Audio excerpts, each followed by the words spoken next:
तुम्ही जर लोकांसाठी 10 चांगल्या गोष्टी केल्या असतील आणि एखादी चूक नकळत होऊ दे, लोक त्या 10 गोष्टी विसरणार, एकच चूक तुमची लक्षात ठेवणार. मग आता संक्रांतीला तुमच्या बरोबर ते गोड बोलतील असं गैरसमजात राहू नका.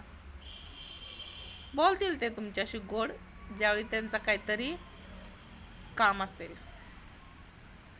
ज्यावेळी तुमच्याकडून त्यांचं काहीतरी स्वार्थ असेल, त्यावेळीच ते तुमच्याशी गोड बोलतील. नाहीतर कुणाकडून काही अपेक्षा ठेवू नका. लोकांचं कसं आहे माहिती आहे काय, खोबरं तिकडं चांग भलं. बरोबर आहे ना? हे असंच आहे.